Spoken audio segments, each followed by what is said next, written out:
Assalamualaikum warahmatullahi wabarakatuh. Waalaikumsalam warahmatullahi wabarakatuh. Alhamdulillah Allah telah memberikan kesehatan bagi kita semua sehingga kita dapat beraktivitas, termasuk diantaranya aktivitas kita yang pertama hari ini adalah mempelajari hukum perdata. Ya, jadi ini ibu tanya dulu ya, kita absen dulu nih. Siapa aja yang nggak hadir?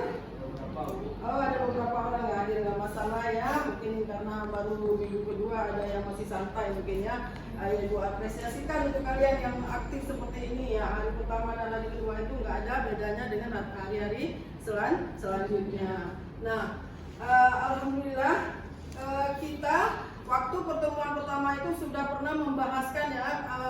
Yang pertama definisi dari hukum. Apa artinya hukum?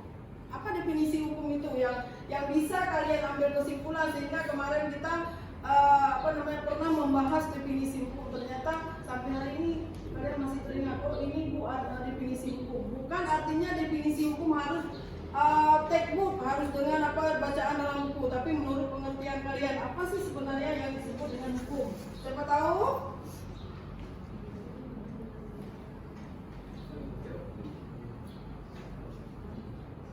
Siapa tahu apa yang dimaksud dengan hukum? Hukum yang saya tahu dari kebijakan lalu itu hukum adalah peraturan-peraturan yang diciptakan oleh pemerintah untuk mengatur masyarakat. Iya, bagus. Ada lagi? Ya, ada lagi yang dimaksud dengan hukum apa? Yang perempuan mungkin ada yang ngerti tentang definisi hukum waktu kita pelajari kemarin, ada enggak? Ya, silakan. Peraturan atau adat secara resmi dianggap mengikat dan dibuat oleh penguasa atau pemerintah.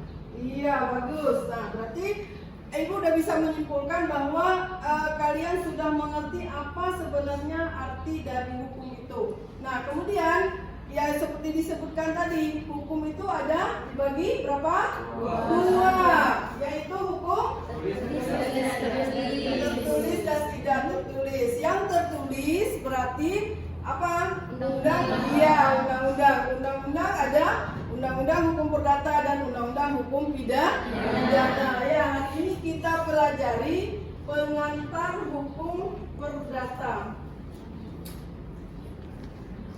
Nah, ini kita pelajari hari ini pengantar hukum perdata. Artinya apa? Hukum perdata itu adalah hukum yang mengatur antara satu individu dengan satu individu lainnya. Ya, yang diatur apa? Keterikatan mereka antara hak dan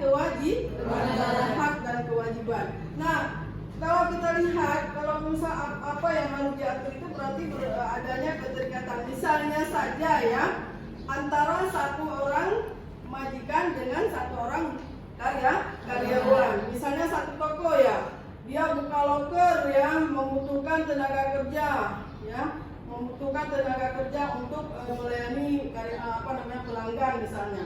Jadi ada yang mendaftarkan diri, oh saya mau, kemudian direview mereka ya. Apakah kamu bisa nggak dengan peraturan yang sudah saya umumkan di loker? Katanya bisa. Kamu siap dengan peraturan itu? Siap. Apa yang menjadi hak kamu dan apa yang menjadi kewajiban kamu? Nah, misalnya apa kewajibannya? Setiap hari dia harus buka toko, kemudian bersihkan toko, kemudian merapikan barang ya. Rapikan barang itu artinya susun barang sehingga rapi. Kalau misalnya ada pelanggan itu bisa tertarik ya dengan tataannya ya.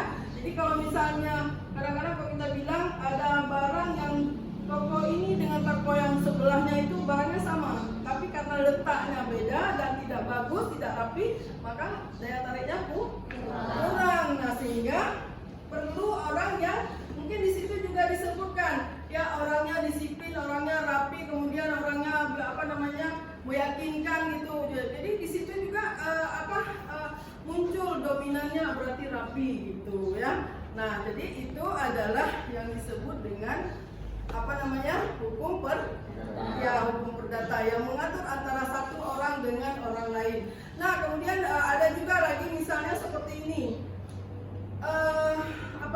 antara pembantu rumah tangga dengan majikan rumah ya, dengan tuan rumahnya. Itu diberikan. Kamu harus ini, kamu harus ini, kamu harus ini. Misalnya kamu kerjanya memasak, kemudian menggosok, kemudian membersihkan rumah. Nah itu berarti janji-janji yang mengikat dia itu membuat dia berkewajiban. Tetapi di lain pihak si majikannya juga mempunyai kewajiban dan mempunyai hak. Ya benar. Jadi kalau misalnya si karyawan ini ada kewajibannya, berarti dia juga punya hak. Jadi kedua belah pihak mereka punya hak dan punya kewajiban. Kita tadi bahas tentang kewajiban dari si karyawan, tapi dia punya haknya apa?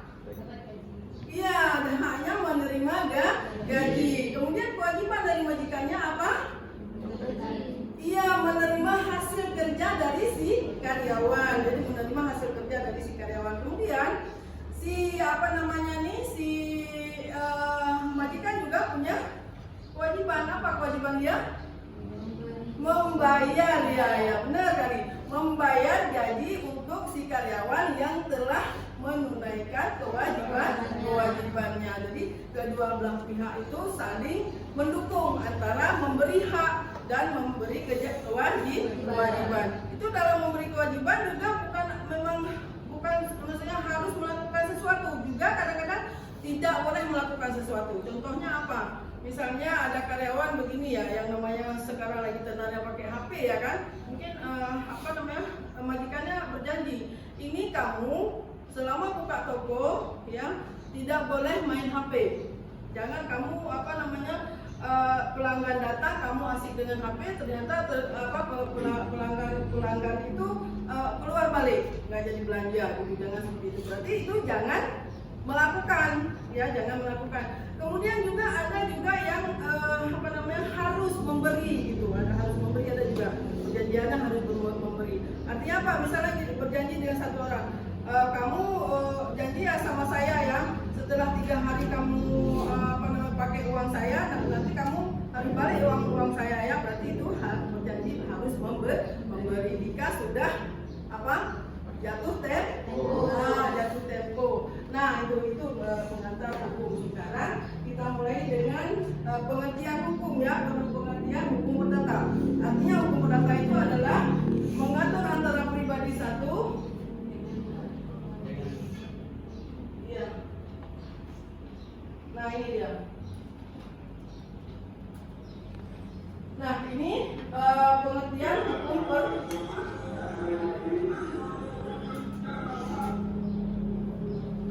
Nah, tadi ada pengertian hukum perdata. Nah ini dia. Kemudian ada juga istilah hukum perdata, kemudian ruang lingkup hukum perdata, kemudian pentingnya hukum perdata dalam masyarakat. Yang hukum perdata yang kita ucapkan sekarang, berarti kita bisa lihat juga ini ada pengertian umum dari hukum perdata. Coba baca, siapa bisa baca? Coba baca dulu. Yang pertama itu hukum perdata adalah, coba baca. Hukum perdata adalah hukum atau aturan yang berpusat pada dua subjek hukum atau lebih dengan menitik beratkan masalah pada kepentingan pribadi subjek hukum. Nah itu dia. Jadi hukum perdata adalah aturan yang berpusat pada dua hukum atau lebih, artinya pada dua subjek hukum atau lebih. Misal seperti ini, seperti kita bilang majikan tadi ya. Majikan itu ada menerima lebih dari satu karyawan kan. Misalnya toko membutuhkan 2-3 karyawan gitu ya. Kemudian juga majikan misalnya dalam satu organisasi itu juga kadang membutuhkan sampai beberapa gitu kan. Nah jadi itu yang dimaksudkan adalah apa? Yang mengatur kepentingan pribadi ya, pribadi. Kemudian kita lihat sebenarnya ada 10 ya pendapat para ahli ya yang disebut dengan pakar hukum. Dia mendefinisikan hukum perdata adalah ini, coba dibaca yang menurut Subekti dulu ya. Siapa bisa baca ini menurut Subekti? Nah ini, hukum perdata adalah dalam arti yang luas meliputi Hukum privat material, yaitu segala hukum pokok yang mengatur kepentingan perseorangan. Nah itu dia. Jadi hukum perdata dalam arti luas meliputi semua hukum privat material, yaitu segala hukum pokok yang mengatur karena tadi juga mengatur kepentingan perseorangan. Kita lihat lagi di sini. Nah, ini ada menurut Profesor Dr. L.J. van Apeldoorn, ya. Ini hukum perdata adalah, coba baca, peraturan hukum yang objeknya ialah kepentingan khusus yang soal akan dipertahankan atau tidak diserahkan kepada yang berkepentingan. Jadi menurut Van Apeldoorn ini hukum yang mengatur tentang perseorangan itu apabila seseorang itu mau mempertahankan haknya. Artinya apa begini? Dia misalnya punya masalah, ya, antara si A dengan si B punya masalah. Tapi dia cuekin aja dengan masalahnya, nggak butuh, nggak. Oh misalnya tanah dia udah diambil 2 meter. Orang pada tahu semua si A, si B itu ngambil tanah si A. Tapi si A ini diam aja, dia nggak lapor kemana-mana. Berarti nggak masalah, ya. Berarti bukan soal atau yang soal akan dipertahankan. Berarti itu tidak dipertahankan, nggak masalah. Makanya kalau misalnya aja kita lapor, makanya berarti menjadi sebuah tindakan hukum. Nah, kemudian di sini setelah kita lihat di sini semua pengertian hukum itu, hukum perdata itu adalah menyangkut dengan satu orang. Satu orang berarti mahasiswa ini dan mahasiswi juga terdiri dari satu orang. Jadi terdiri dari satu orang. Ibu juga terdiri dari satu orang. Nah, kalian sendiri sebagai mahasiswa perseorangan itu menjadi apa? Seorang pelaku. Ya, bagi hukum perdata, satu orang itu menjadi pelaku, bisa bertindak sebagai pelaku. Ibu juga bisa bertindak sebagai pelaku. Masyarakat di sekitar Anda juga sebagai pelaku. Jadi hari ini harapan Ibu, masyarakat di sekitar Anda itu bisa kalian jadikan sebagai laboratorium yang setiap hari bisa kalian nonton tindakan mereka, ya, tanpa kita perlu bayar, ya kan? Tanpa kita perlu beli, sewa, tapi kita bisa nonton setiap hari tindakan dari masyarakat tersebut. Nah, masyarakat tersebut sendiri mungkin dia tidak tahu bahwa tindakan dia sendiri itu ada yang menonton setiap hari. Nah, itu dia. Ketiga pengertian ini kita lihat menyangkut dengan perseorangan atau dengan kewajiban dan hak. Nah, di sini kita. Kemudian kita lihat lagi, ya, untuk selanjutnya.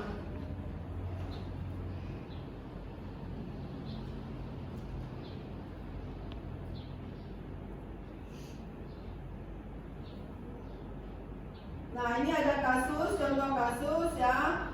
Tadi kita sebutkan bahwa kasus hukum perdata adalah menyangkut dengan satu orang.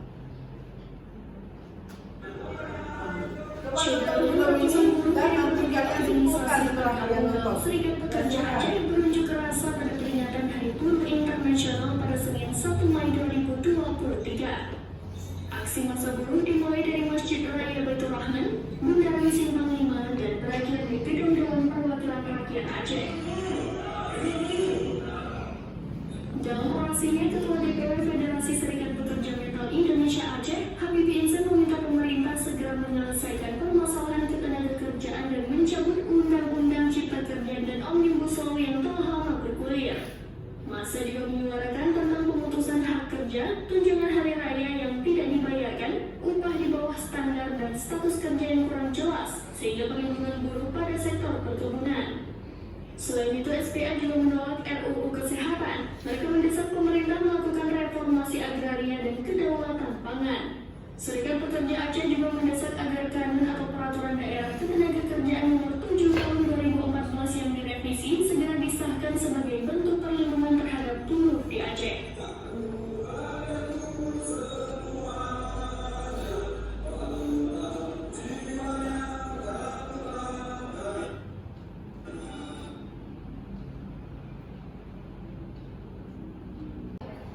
Nah, sekarang setelah kita nonton, ya, mahasiswa-mahasiswi semua nonton film ini atau video ini, apa yang menjadi kesan, menjadi kesimpulan Anda dengan penjelasan dibandingkan dengan penjelasan itu tadi? Silakan, ada yang bertanya?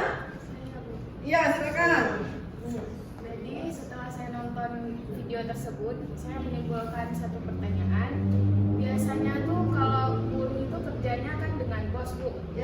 silakan bos. Tapi kenapa kalau misalnya ada demo buruh, mereka tuh demonya ke kantor DPR? Iya, bagus sekali. Ya Ibu apresiasikan pertanyaannya, Ibu bisa menjawab seperti ini. Tadi kita sebutkan bahwa hukum perdata ini mengatur tentang perseorangan, tentang pribadi, tentang individu. Nah hari ini itu juga individu, Bu, karena kan dari majikan dengan buruh itu kan individu juga antara si buruh dengan si majikan. Tapi hari ini kenapa? Jadi di situ pemerintah Indonesia mengambil inisiatif ya untuk menyelesaikan peristiwa orang ini ya, karena dianggap kenapa itu menyangkut dengan kesejahteraan umum yang bunyi pasal 27 Undang-Undang Dasar 1945 di ayat 2-nya ya. Di apa? Menjunjung tinggi kesejahteraan umum rakyat Indonesia. Nah, di sini pemerintah ikut campur tangan untuk menyelesaikan peristiwa orang ini. Jadi peristiwa antara majikan dan buruh dengan buruh. Kemudian pemerintah mengambil jalan tengah.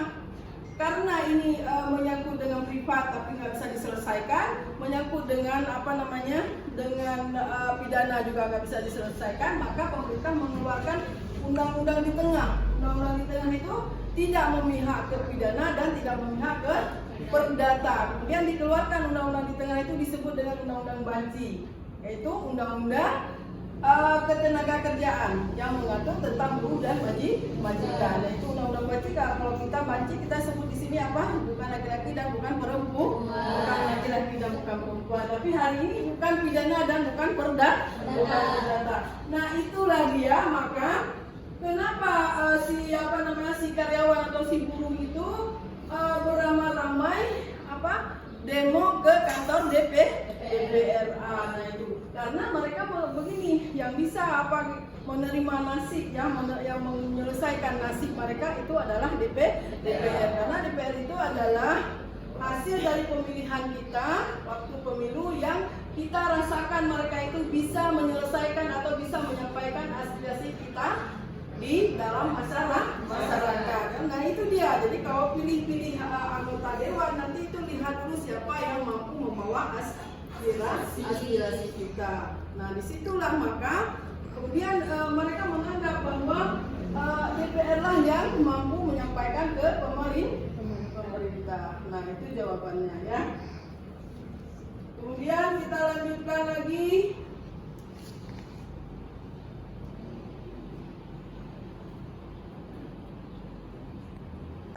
Nah kemudian kita bahas lagi tentang istilah-istilah dalam hukum perdata.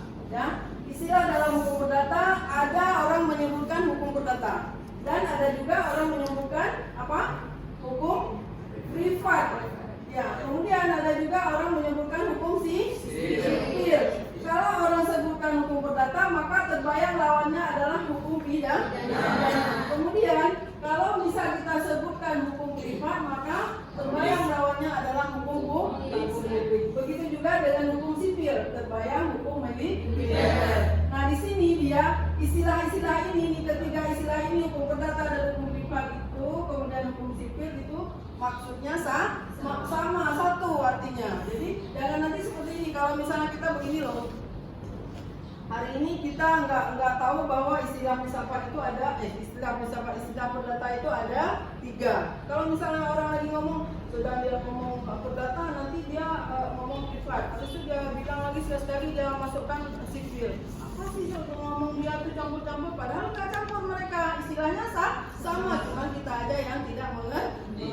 Maka jangan seperti itu. Kalau misalnya seperti ini, dulu ya, contohnya dulu orang awam kalau kita mengatakan bahwa hukum ini ada hukum ini langsung orang tuh terbayang, nggak ada terbayang dengan pengertian hukum, cuma orang tuh terbayang apa? Penjara ya kan? Orang awam kayak gitu. Kalau kita bilang hukum terbayang dengan penjara.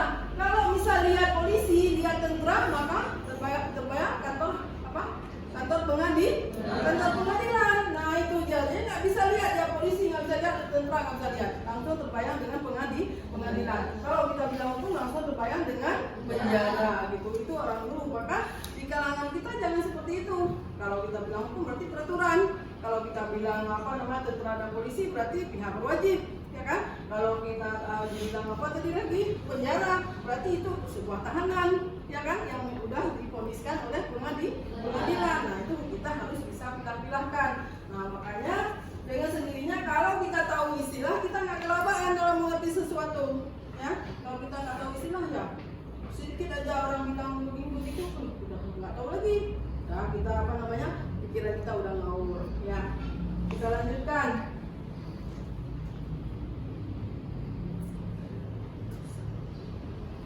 Nah, kemudian kita lihat ruang lingkup hukum perdata, ya. Ruang lingkup hukum perdata yang pertama ada hukum perjanjian, yaitu tadi. Kemudian ada hukum hukum harta warisan yang mengatur tentang harta warisan. Kemudian ada hukum tanggung jawab sipil. Tanggung jawab sipil apa? Yang itu tadi mengatur antara satu orang dengan satu orang, ya. Karena apa? Ini tanggung jawab sipil, seseorang itu kalau sudah berjanji kalau melakukan sesuatu berarti dia harus bisa mempertanggungjawabkan pekerjaannya atau tindakannya. Nah itu disebut dengan hukum tanggung jawab sipil. Kemudian dengan hukum kekayaan intelektual. Apa contohnya? Hukum kekayaan intelektual ini contohnya adalah hak merek toko, ya kan. Biasanya kita lihat merek barang, orang kan memproduksikan barang berarti harus ada merek. Jadi merek itu diurus di Menkumham itu diurus. Jadi begitu keluar hak merek berarti menjadi hak mereka dan orang lain nggak bisa ambil, nggak boleh ambil. Kalau diambil berarti dia akan diselesaikan dengan hukum kekayaan perdata, ya. Kemudian ada lagi setelah hak merek apa lagi? Hak cipta. Iya, hak cipta. Hak cipta juga seperti itu. Karena kita pernah mendengar seperti ini. Ada orang bisa buat plastik dari kulit udang, ya. Ada orang yang bisa buat tenaga listrik dari kulit pisang, ya. Ada, tapi yang temukan orang lain, tapi menjadi hak orang lain. Kenapa? Karena dia yang urus hak, ya kan? Dia yang urus hak. Sementara yang dapat pertama itu bukan disebut dengan orang penemu. Yang disebut orang penemu adalah orang yang mempunyai hak merek ataupun hak patennya itu. Nah itu makanya sebagai orang hukum itu harus kita kuasai, dan itu adalah materi dari hukum perdata. Nah kemudian kita lihat lagi di sini hukum keluarga. Hukum keluarga ini ya bisa kita lihat di perceraian dan perkawinan. Jadi aturan perkawinan diatur di sini.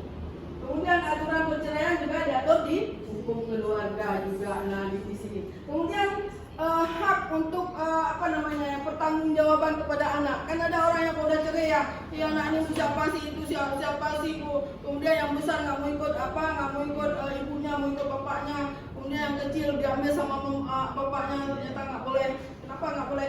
Anak yang kecil itu wajib dipelihara ataupun dididik ataupun dikasih semua kebutuhan dia itu oleh si ibu, karena ibu adalah tanggung jawab bagi anaknya juga, ya kan. Sementara biaya baru ditanggung dengan bapaknya ataupun ayahnya. Nah jadi kewajiban si ibu untuk memelihara yang kecil, yaitu itu menurut hukum Islam juga seperti itu.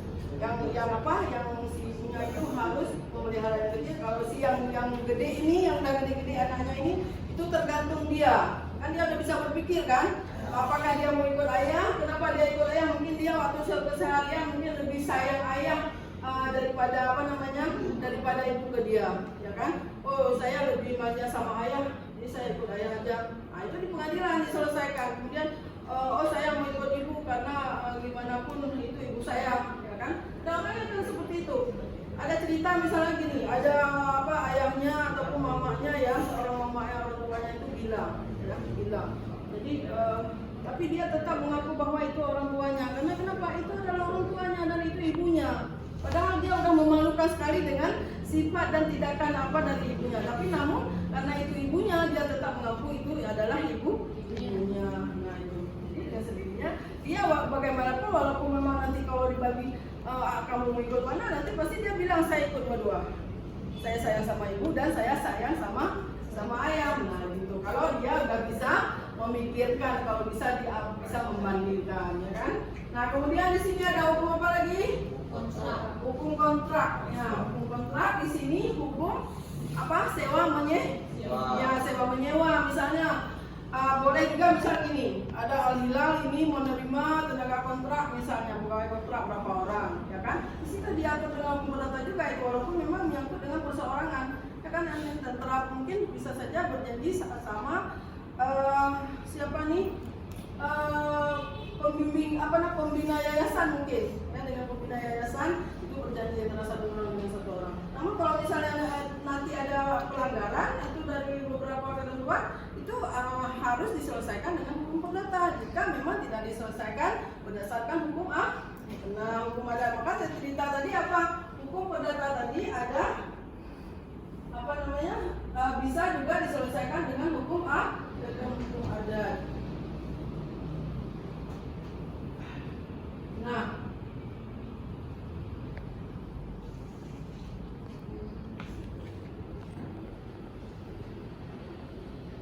Nah sampai di sini ada yang bertanya lagi? Ya coba silakan. Ada yang bertanya coba. Saya boleh. Ya boleh silakan. Oke, ini mengenai sengketa tanah. Ya. Saya punya sengketa tanah. Ya. Di samping tanah saya itu punya tanah kami juga. Tapi si pelaku tersebut ini sering setiap hari itu menggeser patok tanahnya. Ya. Itu apakah penyelesaiannya dengan menggunakan hukum pidana atau hukum perdata? Nah, bagus sekali pertanyaannya. Itu pertanyaan yang sangat pintar ya. Maksudnya seperti ini. Setiap hari kita selalu bergelut dengan masalah perdata. Nah, jadi masalah-masalah perdata itu macam-macam aja ya. Kadang-kadang antara satu tetangga dengan tetangga lain, kemudian antara adik kakak ya. Mungkin bisa saja ya antara tetanggaan tanah dengan tetanggaan tanah lain. Tahu kan tetanggaan tanah? Misalnya tanah di sini misal jauh dengan rumah kita. Tanah ini punya kita, kemudian tanah lain itu punya orang lain. Karena kita nggak sering ke tanah tersebut, nggak sering kontrol, maka kadang-kadang ya seperti pertanyaan beliau ini sering sekali digeserkan. Nggak taunya pergeseran itu ya sudah nampak dominan, misalnya udah sampai setengah meter ataupun ya taruhlah walaupun memang 20 cm namanya sekarang tanah cukup berharga ya. Nah itu sebenarnya menjadi jatah ya untuk menyelesaikan oleh hukum perdata. Bagus ya, itu hukum perdata yang diselesaikan oleh hukum perdata. Ada lagi? Ya silakan. Jadi Ibu, kalau ada orang yang pinjam uang sama orang lain, apakah itu kasus perdata? Oh iya, ya bagus juga pertanyaannya itu kita karena tadi berbicara tentang satu orang dengan satu orang. Bahkan di sini kalau memang orang minjam uang berarti antara satu orang dengan satu orang juga ya kan, sama si peminjam dengan si yang meminjam. Jadi kalau memang utang kita bilang antara utang dan piutang. Nah ini dia. Jadi kalau memang masalah pinjam meminjam itu juga harus diselesaikan dengan hukum perdata. Dan itu kalau memang yang seperti definisi tadi yang disebutkan oleh Apollodorus ya. Apollodorus mengatakan bahwa sesuatu hal itu dipertahankan kalau memang dia mau mempersoalkannya. Kalau memang dia nggak mau mempersoalkannya, berarti kalau bisa gini, saudara utang sama ibu misalnya 12.000 lah gitu kita bilang kan.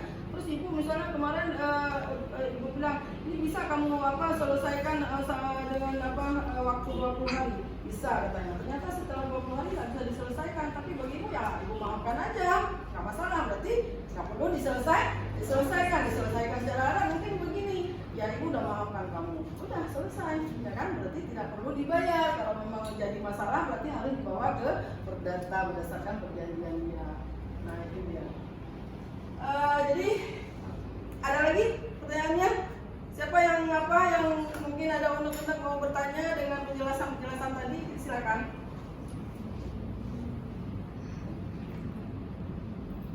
Ada yang bertanya? Ya, kalau nggak ada yang bertanya, Ibu pesankan ke kalian. Ini semua yang sudah Ibu jelaskan, nanti kalian buat sebuah kesimpulan ya, simpulkan ya dalam kertas folio kalian itu buat kesimpulan yang menjadi materi hari ini ya, itu tugasnya. Ya, hanya demikian penjelasan kita hari ini. Ibu akhiri, assalamualaikum warahmatullahi wabarakatuh.